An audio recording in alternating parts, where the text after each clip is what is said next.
আজকে এই সিরত কনফারেন্স থেকে আমি তো আপনাদেরকে বুঝাইতেছি, আমার মন চায় জিনদেরকেও বুঝাই, ওদেরকে পাইলে ওদেরকে পায়ে ধরা বুঝাইতাম। জিন ইনসানকে বলতে ইয়া রাসূলুল্লাহ, যে আল্লাহ পাইতে চায় বল, আগের আয়াত কি বল,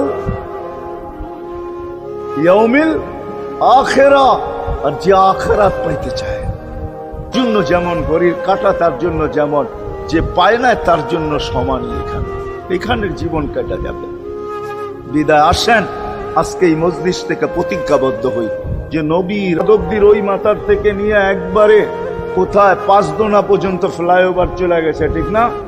গাড়ি উঠবে এখান দিয়ে ওইখানে যে নেমা যাবে, কোনো জ্যাম না জট, ঠিক না? হ্যাঁ, কিন্তু একদিন ছিল শাখো, ছিল আমাদের দেশে শাখো, চিনেন? এরকম লটকায়া থাকে, শাখর থেকে পড়তে যায় শাখর উপরের বাঁশ ধরে যেরকম লটকায়া থাকে। আল্লাহর রাসূল আমাদেরকে সুযোগ দিচ্ছেন, একটা সময় আসবে উম্মত আমার একটা সুন্নত ধরেও যদি মউত পর্যন্ত লটকায়া থাকতে পারো তাইলে তোমাকে 100 বড় দীক্ষিত, বড় লাঞ্ছিত, বড় ঘৃণিত। আমাদের রাসূলের আদর্শ আমাদের জীবনে বড় ঘৃণিত। সর্বক্ষেত্রে পাওয়া যাবে স্বামী এক খাটে, স্ত্রী আর এক খাটে, বহুত গড় পাওয়া যাবে। হায় হায়, ওর সাথে আদর্শ কি ব্যবহার করবে, মার সাথে, বাবার সাথে, বড় ভাইয়ের সাথে, কার সাথে কি ব্যবহার করবে শিখাইছে। ওই সমাজটাই সুখের ছিল। আসেন ফিরা যাই, আল্লাহর রাসূলের আদর্শ শিখি। শিখবেন তো? থেকে ওনাকে পাবো, কোত্থেকে শিখবো? আজকে আপনার আমার চতুর্দিকে ওই লোকগুলা বসা আছে যারা আল্লাহর পক্ষ থেকে নির্বাচিত। আওরাসনাল কিতাব আল্লাযীনা ইসতাফাইনা মিন ইবাদিনা।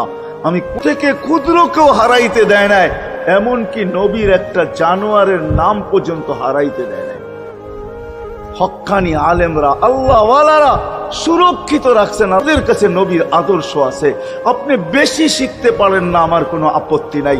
কেননা ছাড় যখন আল্লাহর রাসূলই দিছে, আল্লাহর রাসূলই যখন আমাদেরকে ছাড় দিছেন, তো আমি ছাড় দিব না কেন? আল্লাহর রাসূলই বলছে এক জামানা আসবে লাউ আমিলকে 100 দিয়ে 100তে পাশ করাবে। আর সর্বশেষ তো এটাও বলছেন যে আমার একটা সুন্নতকে ধরে রাখো, এক শহীদের সওয়াবই জান্নাত যাওয়ার জন্য যথেষ্ট।